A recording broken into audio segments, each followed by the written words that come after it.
Case சிலிண்டருக்கு மானியமா 100 ரூபாய் தரேன்னு சொன்னீங்களே, தந்தீங்களா? 1000 ரூபாய் ஒருத்தர் விடாம எல்லா பெண்களுக்கும் தருவேன்னு சொன்னீங்களே, தந்தீங்களா? டீசல் விலையில மீதி இருக்கிற 3 ரூபாய் குறைப்பேன்னு சொன்னீங்களே, குறைச்சிங்களா? நீட்டு தேர்வை ரத்து செய்வோம்னு சொன்னீங்களே, ரத்து செஞ்சீங்களா? கல்வி கடனை ரத்து செய்வோம்னு சொன்னீங்களே, ரத்து செஞ்சீங்களா? மீனவர்களை பழங்குடியின பட்டியல சேர்ப்போம்னு சொன்னீங்களே, சேர்த்தீங்களா? மீனவர்களுக்கு 2 லட்சம் வீடுகள் கட்டித்தரப்படும் சொன்னீங்களே, கட்டி தந்தீங்களா? நெசவாளர்களுக்கு கூட்டுறவு சங்கத்துல கொடுக்கிற கடனுக்கு வட்டி 12% இருந்து 8% குறைக்கப்படும் சொன்னீங்களே, குறைச்சிங்களா? ஆட்டோ ஓட்டுறவங்களுக்கு சொந்த ஆட்டோ வாங்க 10,000 மானியம் வழங்குவோம்னு சொன்னீங்களே, வழங்குனீங்களா? அரசு ஊழியர்கள் ஆசிரியர்களுக்கு ஓல்டு பென்ஷன் ஸ்கீம் கொண்டு வருவேன்னு சொன்னீங்களே, கொண்டு வந்தீங்களா?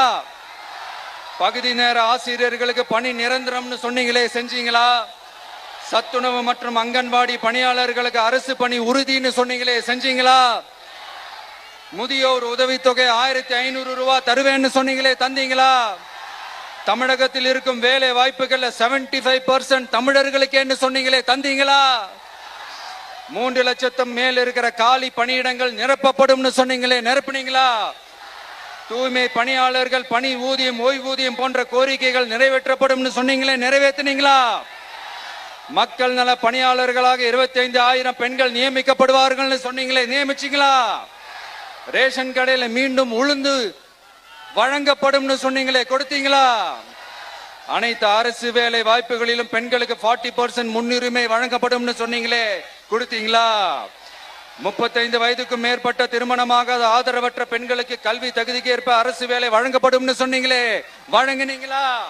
வகுப்பு வாரியத்தின் கோரிக்கைகள் பரிசீலிக்கப்பட்டு மேற்கொள்ளப்படும் சொன்னீங்களே, செஞ்சீங்களா?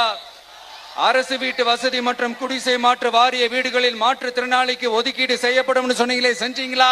இலங்கை தமிழர்களை காப்பாற்ற ஒரே தீர்வு பொது வாக்கெடுப்பு தான், அதை நடத்த வலியுறுத்துவோம்னு சொன்னீங்களே, செஞ்சீங்களா? அப்படியே நம்ம கேள்வி கேட்டுக்கிட்டே இருக்க வேண்டியதுதான். இவங்க கிட்ட இருந்து எந்த பதிலும் வரப்போறது இல்ல. ஏன்னா இருந்தாதானே. அதனால நான் உங்களை கேட்கிறேன், செய்வோம் செய்வோம் செய்வோம் செய்வோம்னு சொன்னாங்களே, செஞ்சாங்களா? சத்தமா சத்தமா?